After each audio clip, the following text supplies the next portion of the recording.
Welcome to the OK Book Club. This is Book 2, Episode 5, The Lost Library by Rebecca Steed and Wendy Mass. And again, spoiler alert, this is on pages 188 to 215, which is the end of the book. It's chapter 37 through 41, and then we have 3 epilogues. First on Mortimer, then Evan, then Al.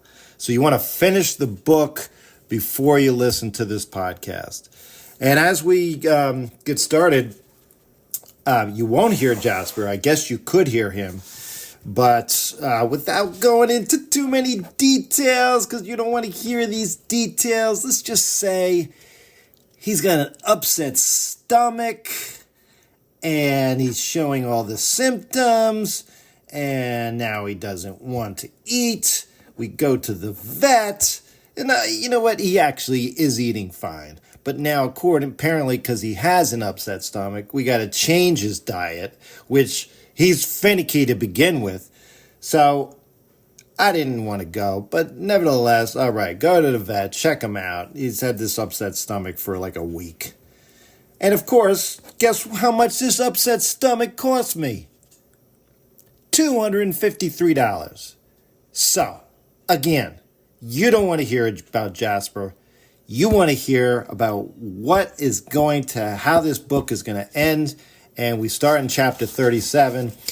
Evan is just dumbfounded that his father is H.G. Higgins. And he basically says, Dad, what happened, right? So apparently his father had taken out that book, How to Write a Mystery Novel. He read it, he started writing, and yeah, he got some books published. But why didn't you want anybody to know, Dad? Well, a few people knew. Mr. O'Neill, for one.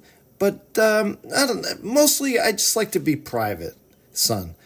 I guess I like my little office in the cellar. I like being here with you guys in the house where I grew up. I don't want book tours and interviews and all that. Does that mean we're rich? His dad smiled. Again, it's got to be one of the top 10, 20 lines in the whole book. His dad smiled. We have some money. And what about the mice? What about them? I mean, what's the mystery there? So he basically goes on to explain, listen, it was all ruse, which friends means it was a trick. It wasn't true that, he was sending out all these emails, being an exterminator, right? But ultimately, every time he went down into the cellar, he was writing his books. And he does have a soft spot for mice. So they were quiet for a minute, and then Evan said, how rich are we exactly? And it's funny, on page 190, another line, just to give you a window into teacher land. So many times I'll ask, my second graders, what is mom or dad, what do they do for a living? What's their job?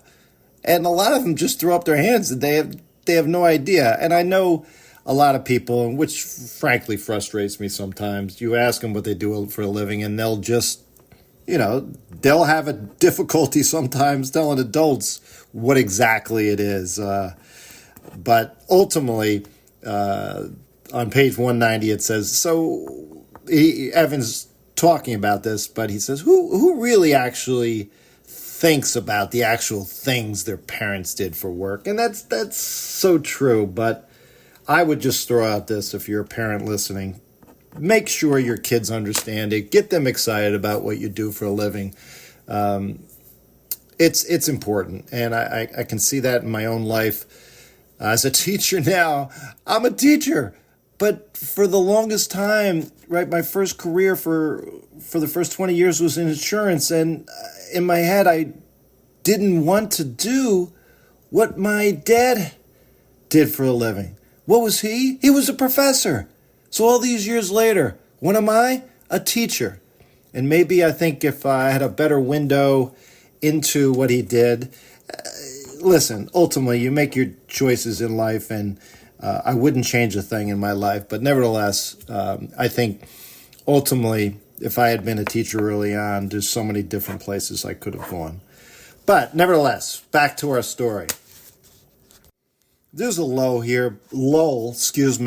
after, consecutive 20 pages of just OMG information. Basically he goes back and get those keys, and sure enough, those keys that he found actually opens up his own front door.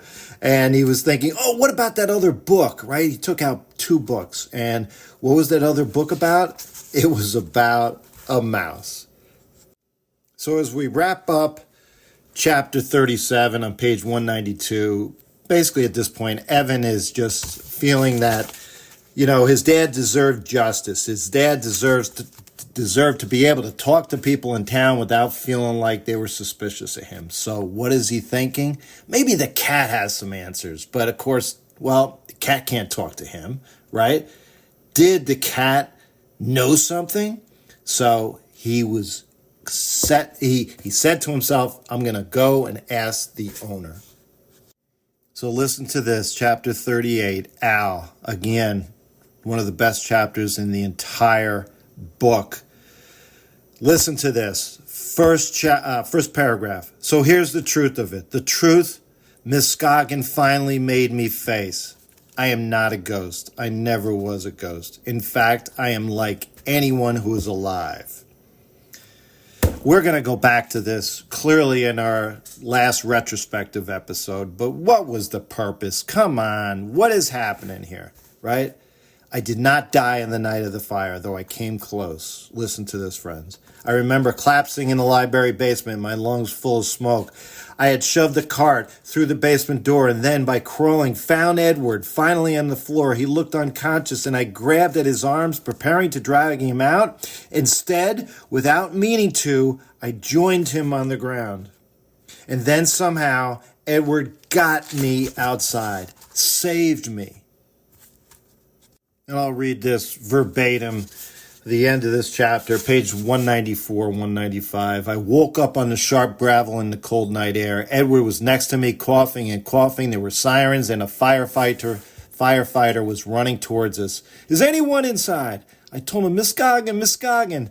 They found her on the balcony where she had been overcome by smoke. After that, how can I explain? I suppose my heart broke. Listen to this, friends. I felt myself draining away. I wanted to become a ghost. And then somehow, a miracle, she was next to me. My dear Miss Scoggin, a ghost, but also herself. We moved into the history house together along with Mr. Brock. I made the applesauce. I baked the potatoes. I managed the cheese cupboard. I am ashamed to say it never even occurred to me that the dear ghost wished to be someplace else, right? Instead, Miss Scoggin stayed for me. She waited for me to take my place in the world again, waited for me to let go of her.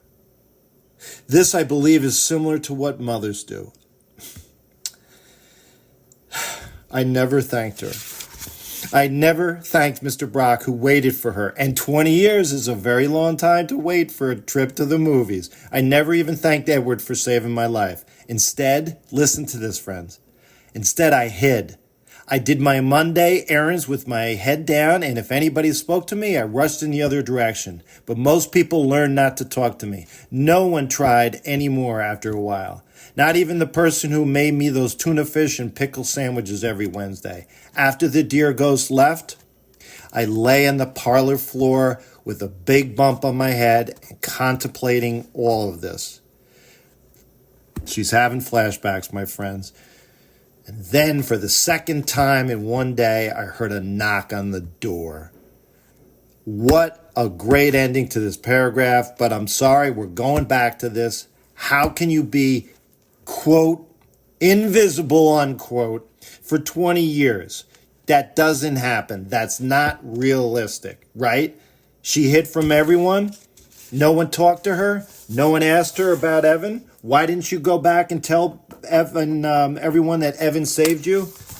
Just so unrealistic. And yes, we'll head back to that. But now we're heading into chapter 39, Mortimer's chapter. Mortimer's trying to get inside this history house, right? And with the mice are in there. They can't get in, right? The mice are in there, but the cat can't get in there. And all of a sudden he turns around after scratching.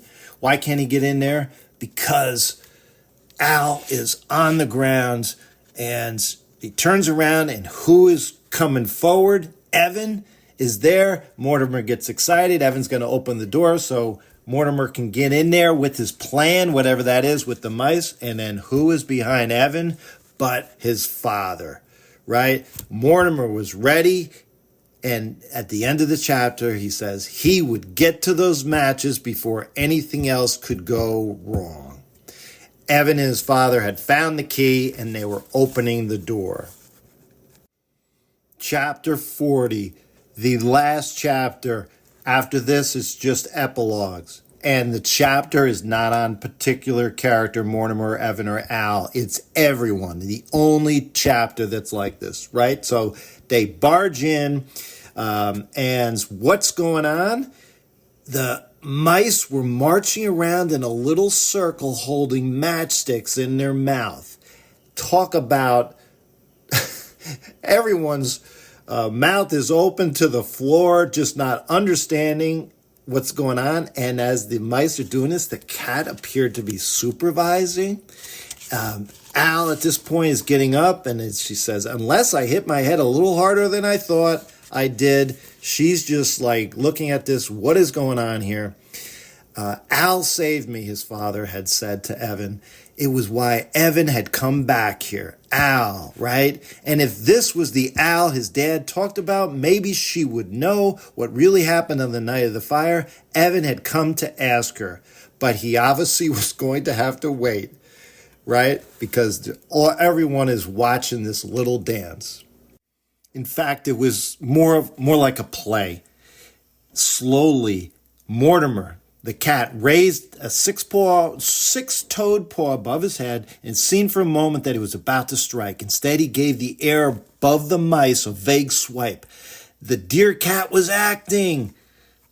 At this, the mice acted afraid. They zigzagged around in front of the fireplace, dipping their heads so that the matches sparked against the hearthstone. Hearthstone, friends, is that little spot in front of a fireplace that is typically there that you can almost like sit in front of it, right? Matches, right? And OMG. It's clear, friends, they're recreating and trying to tell Al, obviously Evan, and Evan's dad what happened on the night of the fire. And one of the mice runs over with still this match in his mouth in front of a book that's open on the ground. And Miss Goggin was gone, of course.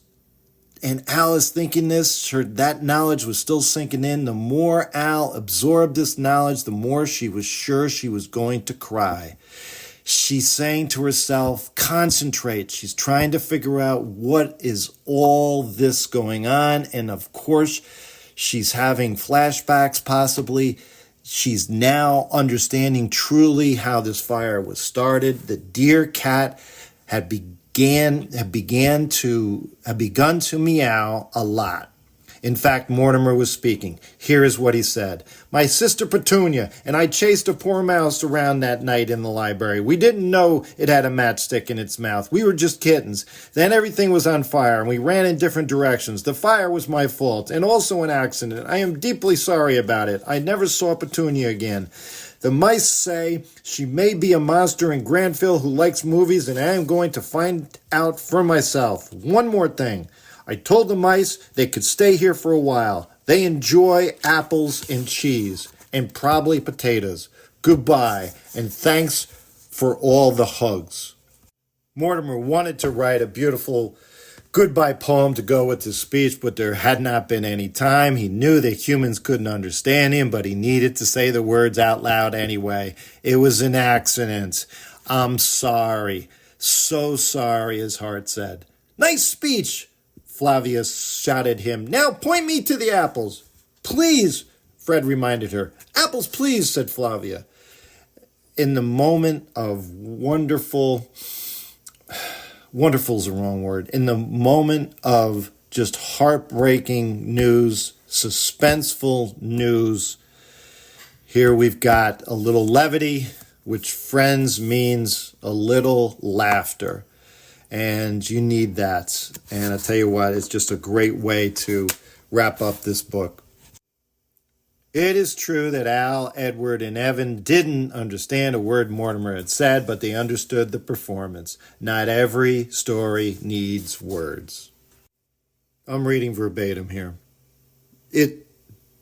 This deserves me to read this out loud to you. The humans turned to each other. Mice! Edward nodded. He didn't look like a stone anymore.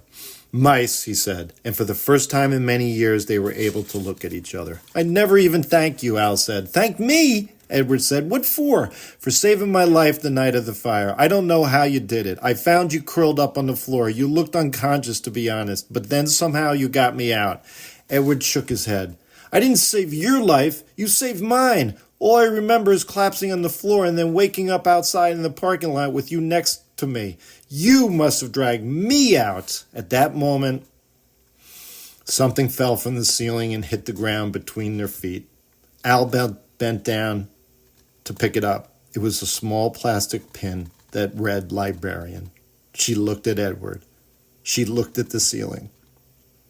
And then she cried a little.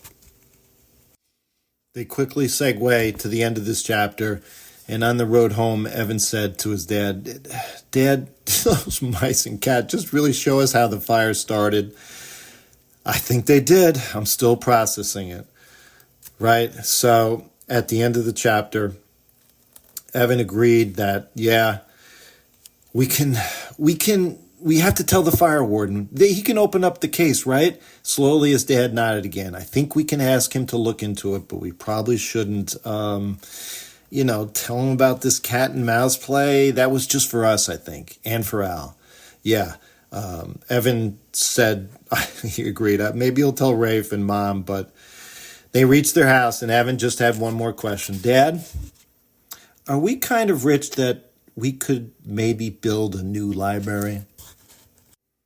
So now we have the last 3 chapters. They're not chapters, they're epilogues. Friends, an epilogue at the end of a book is typically one small chapter, and it's a way to tie up loose ends. It's a way to look back in retrospective years later. It's the narration, the story is done, but from the main character's perspective, a lot of times they'll give you a window into what they're thinking now as the story wrapped up, like I said, and ultimately where this character may be going in the future. Could there be some type of sequel? It's just a good way to wrap up a book. Most books need an epilogue, in my opinion, but nevertheless, here's Mortimer's epilogue. She does find Petunia. They go to the 10 o'clock movie, and listen to this. Mortimer, as she's sitting down with Petunia and they're happy to be together again, Mortimer noticed 2 figures hurrying to seat themselves in the front row of plush red chairs. One of them carried a box of popcorn. They held hands through the whole movie and didn't get up when it ended. They seemed ready to watch it all over again. As Mortimer watched, one of the figures appeared to float out of her chair just a little and then quickly settled down again. Could it be? Mortimer decided to observe them more closely. But Petunia was finished with sitting still. Chase me, Mortimer, she called out. Chase me. And Mortimer did. Friends, you know who that was in the front seat. I didn't pick this up in the first time I read it. We'll discuss more of this later, but of course, that was Miss Scoggin and Mr. Brock. What a wonderful way to wrap up Mortimer's epilogue. Evan's epilogue doesn't really have too many emotional moments, just wrapping up, like I said, the loose ends. And they head off to school for the first day. Dimitri's with them. They're bringing a tomato to school instead of an apple for the teachers, and they are basically reflecting back on the fact that, you know what, a great place to write is like your hometown. And ultimately, the fire warden had agreed to reopen the investigation of the library fire because he had never considered the possible role of mice. It turned out that it wasn't all that unusual for a mouse to start a fire. Sometimes they nibbled wires. Rarely, they ran with matches in their mouths, matches that dragged on things like walls or books and burst into flame. After a month of review, the warden officially announced that the library fire had been started by accident, the result of unanticipated animal behavior or interference. Justice had been done in the end. And this, in fact, is the end. Almost. So that does seem plausible, but so much of that doesn't make sense. But listen, we are at the very end, 2 pages, and I'm going to read verbatim every word. Al's epilogue, like I said, the very 2 last pages of the book. The new Martinville Library stood on the footprint of the old one, but that was all that the 2 buildings had in common. The new library had glass walls, 5 floors of books, 9 cozy reading nooks, an automatic return book sorting machine, an elevator, a movie theater that doubled as a performance stage, of course, 3 computer and virtual reality rooms, a cafe, a book club meeting area, an entire room dedicated to graphic novels and comic books.